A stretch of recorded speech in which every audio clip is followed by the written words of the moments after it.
Tony, the word on the street, the word on the street is that your appearance on your more favored show, the Happy Hour show there with Pete Prisco, is that what they call it? The Happy Hour with Pete Prisco, that you were almost damn near supportive of Trent Baalke keeping the GM job. And that's not me. I didn't hear your preferred, method of communication. A lot of wobbly knees in Jacksonville yesterday when they heard this. That's correct. So and again, I say this, like genuinely, just your thoughts.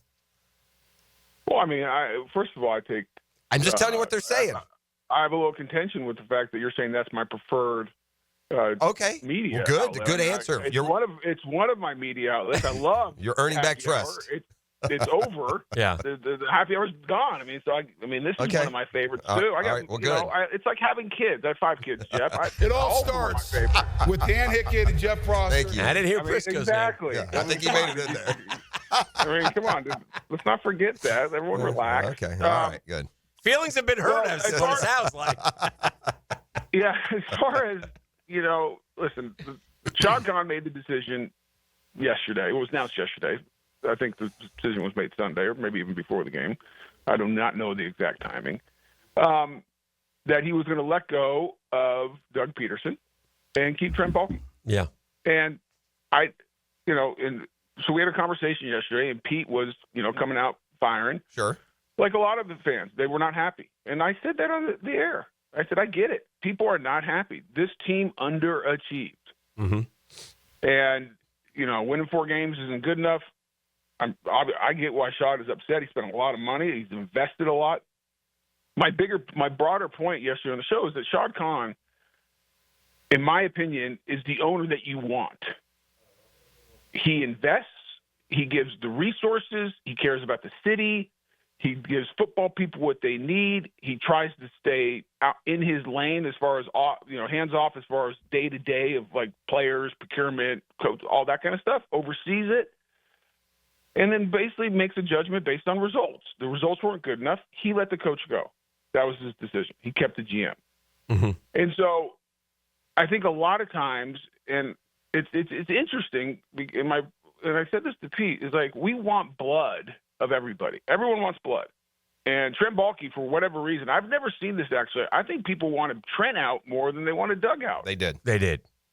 And the GM is behind the scenes, and I don't know where this narrative came from, because to really understand what is going on in that building and who's doing what and how it works, you have to be there day to day. Mm-hmm. And you'd have to take the bigger picture. And I think that's what Shad did, because I think the other thing, if you listen to the press conference yesterday and you go back and how Shad has set this up, both the GM and the head coach report to him.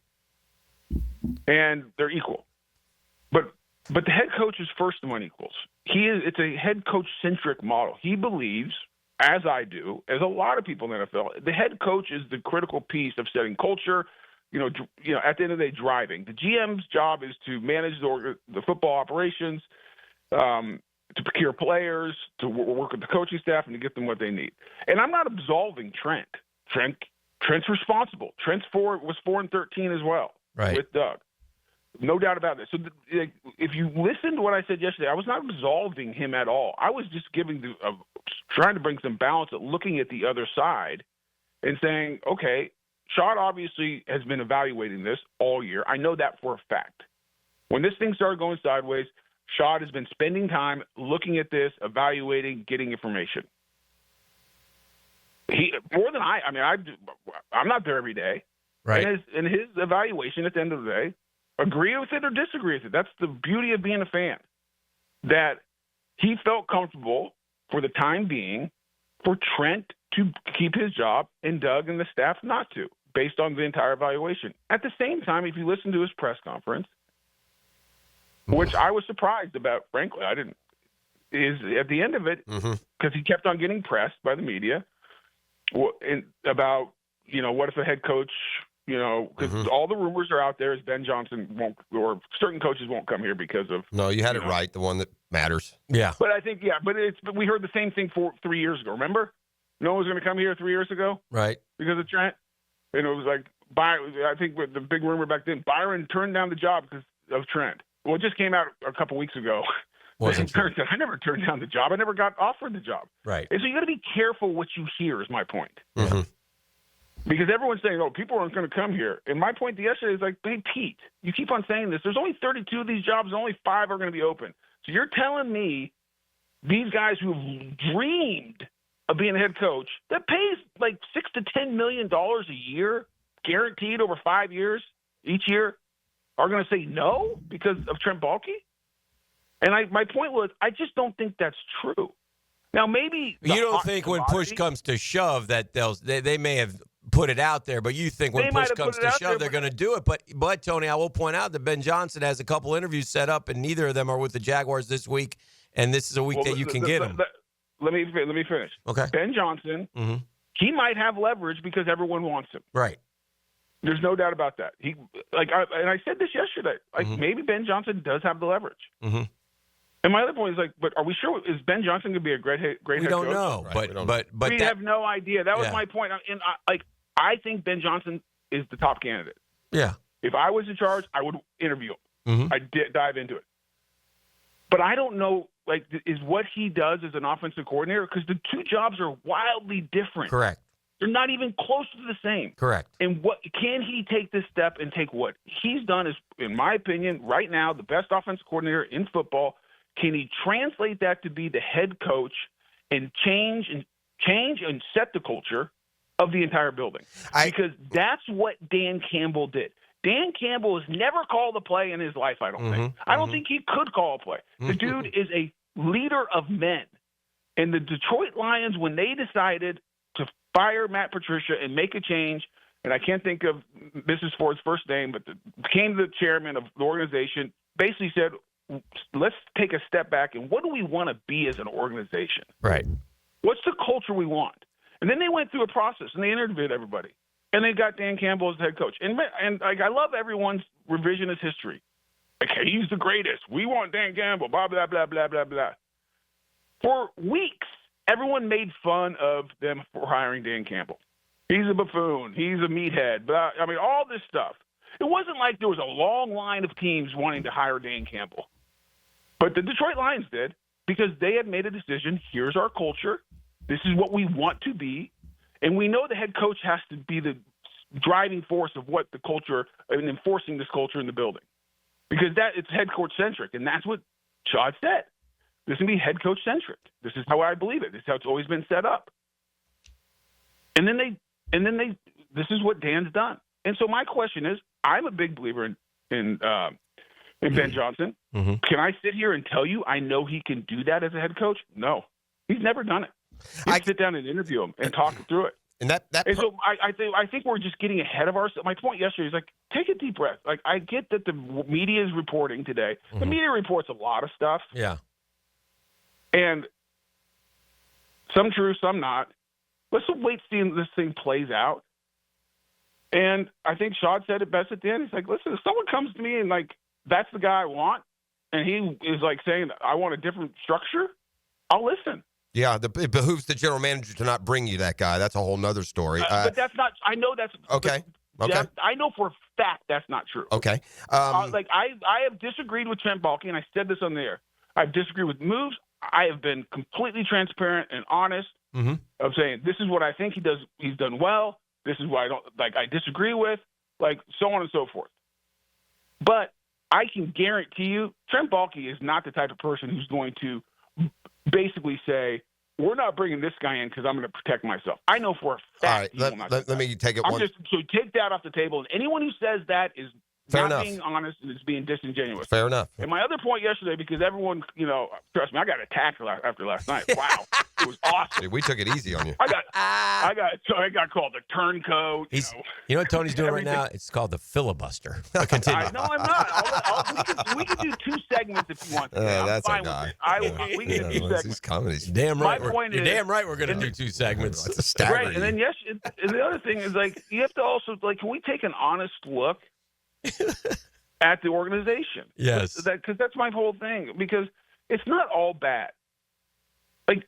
There's a reason this is the hottest job, and everyone wants it. And that's true, too. Trust me, I talk to a lot of people. This is the job people want. Why? You got Trevor Lawrence, quarterback.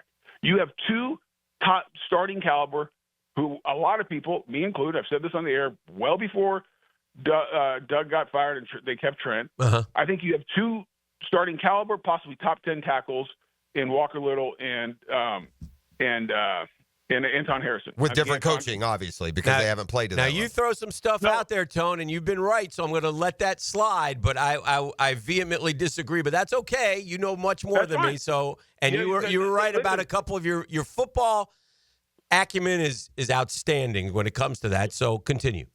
And Jeff, you make a great point. I think coaching matters 100%. We have not developed offensive line here, and we need to. And I got a long. I mean, we can go days on that one. But you have 2 tackles. You have a tight end, Brenton Strange. I've said this on the air. Jeff, and I'll give Logman credit. He picked up on it last. Could have just said Jeff. Could have left it at Jeff. Okay, Brenton Strange, point tight end, best block. I think one of the best blockers on the team, one of the most physical, has proven he's a pass catcher, starting caliber. I'm not saying he's going to be top 5, but he is a good player. Okay, you have a number 1 receiver. We haven't had one of those for a long time. That's fair. Brian Thomas Jr. We all agree on that. Number 1 receiver, good player. Like, really good. Dan and I yesterday said that just to kind of to give you an idea of maybe a gulf that exists here, but Dan and I yesterday defined Brian Thomas Jr. as the only outstanding player we had this year. Yes. That seems a little different. The only star. I disagree 1,000%. I know. I got you. Do we have stars on this team? Forget stars. Do we have dogs on this team?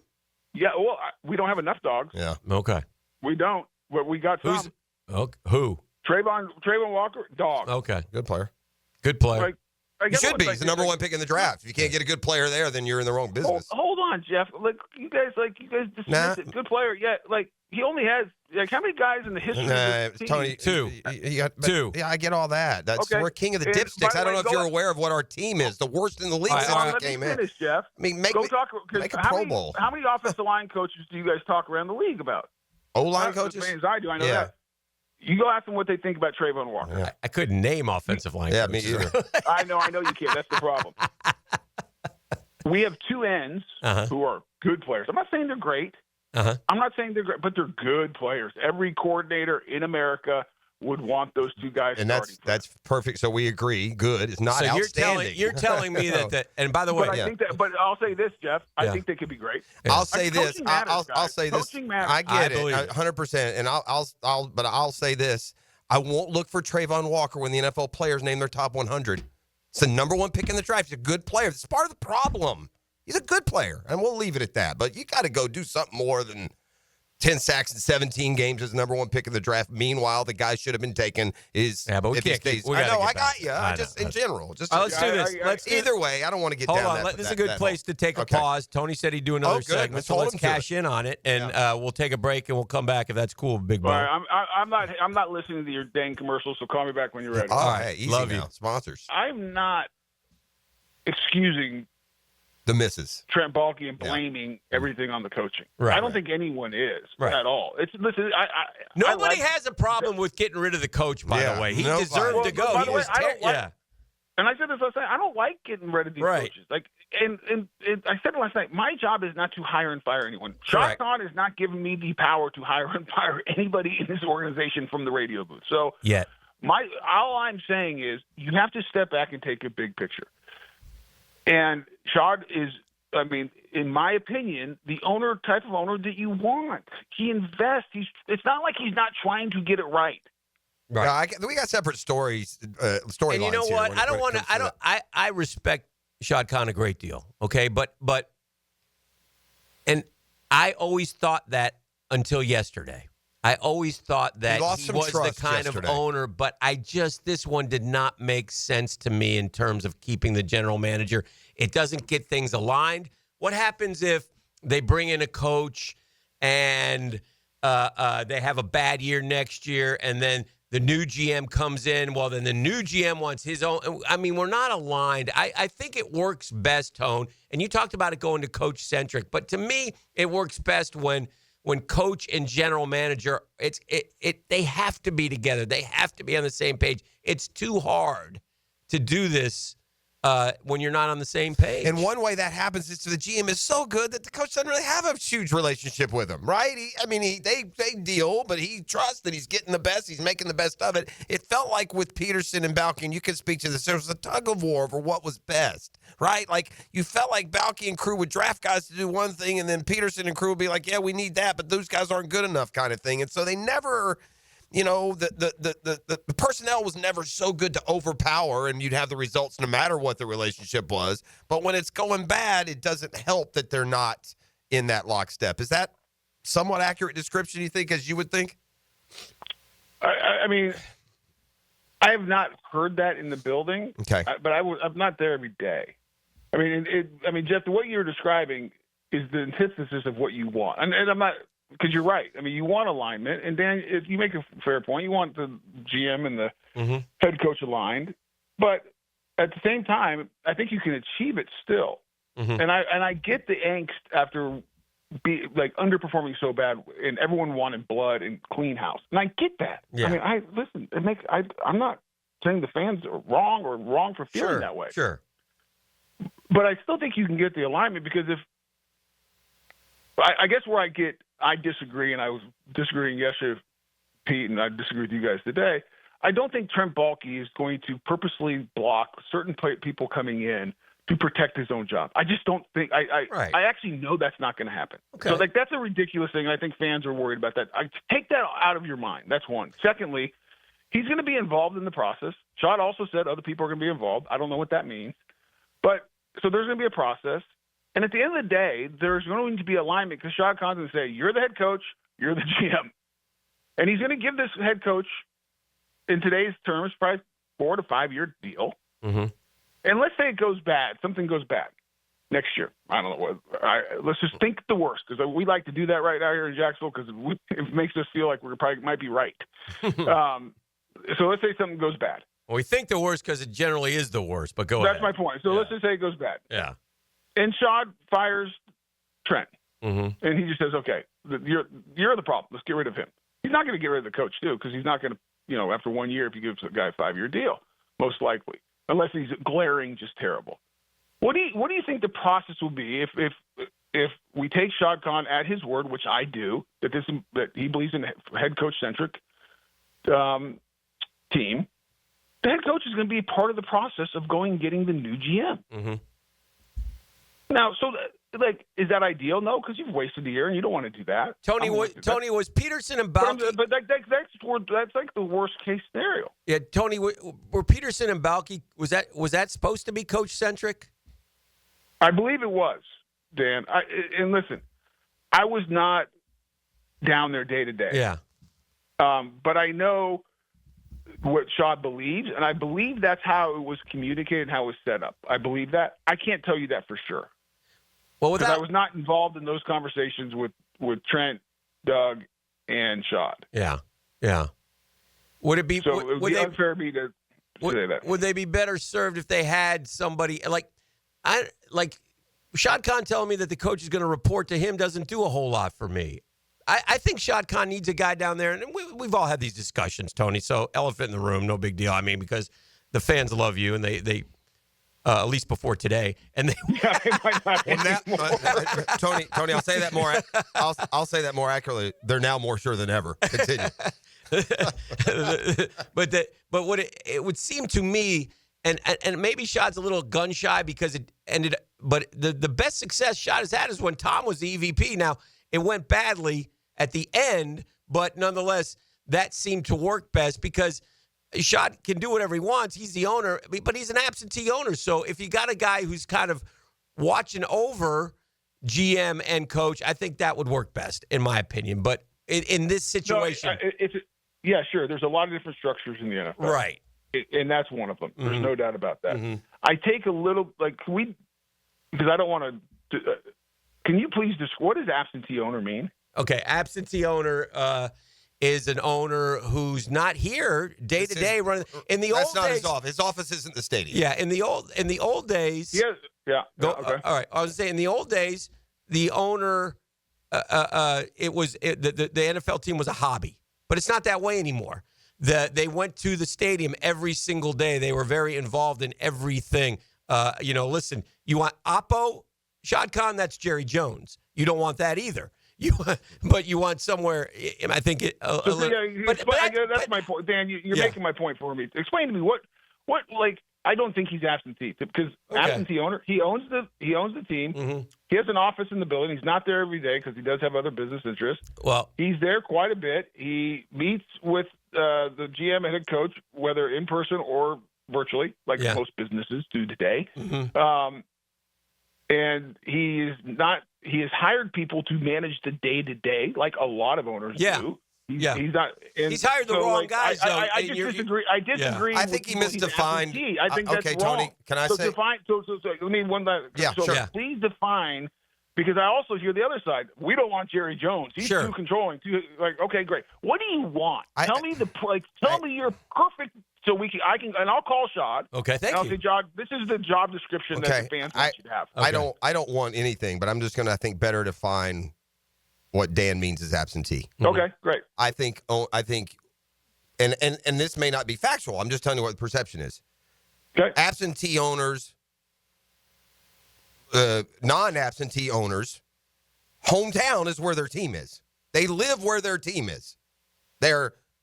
If you're the Mariners, you live in Pittsburgh or in So if he bought a place in Jacksonville, Tony, I'm talking about where your base of operations and where you go home and tuck yourself in every night. And it's not wrong. Society changes. Yeah. He tucks himself in on a yacht. That's all cool. But I'm just saying, I think that's what Dan means. Well, and listen, there's a positive, Tony. There's a positive there in the autonomy that he gives these guys to do their job. That's why it's one of the reasons why it's so appealing. Our point is he just keeps hiring the wrong guys to run the And I don't show. care, by the way. Like I said, I don't care if he lives there or not. Yes. Stop there. Mm-hmm. What you just said, Dan, let's talk, because I actually agree with you there. Mm-hmm. That's fair. Mm-hmm. What you just said is 1,000% fair. Right. Where I get up, like, what did he say again? What did you just say? That he's hired the wrong people. Okay, yeah. Okay, so let's unpack that a little bit. Okay. Because where I get frustrated, and I will, and yes, last night was a perfect example.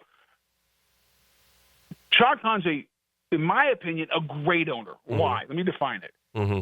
He gives all the resources that are necessary and more to football people to make football decisions and to run his organization with the explicit goal to win a championship. On top of that, he invests into the community, which is really important for a small market team, that the team is located in. Like, I don't know what else you'd want in an owner. Because I also hear all the time, it's like, we don't, like Jerry Jones, he needs to step back. He blah, blah, blah, blah, blah. Like, oh, okay. So you don't want him too involved. And then you hear, oh, he's absentee. It's like, guys, you guys are missing the point. Really, the problem everyone has and where we've struggled, and hiring people's hard in any business. Any business is hard. And if you want to be critical of Shad, is like, because this is a metric that you can't argue. Our win-loss metric, analytics, isn't good enough. It's very obvious.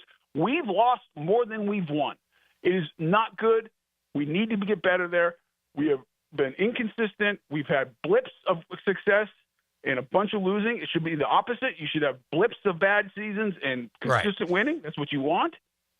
And at the end of the day, if you want to be critical of Shad Khan, it's like, you need to do a better job of hiring the people you give all these resources to, because they're not producing the outcome that your investment. You're not getting an ROI. I think we've gotten. I think we've gotten a little off center line. This isn't a referendum on Shad Khan. Everyone would agree with to great length. But a lot of the. It's Jeff, I disagree with that. Well, it's this specific. Okay. Comments, well, it has become a referendum on Shad Khan, and that was my point yesterday.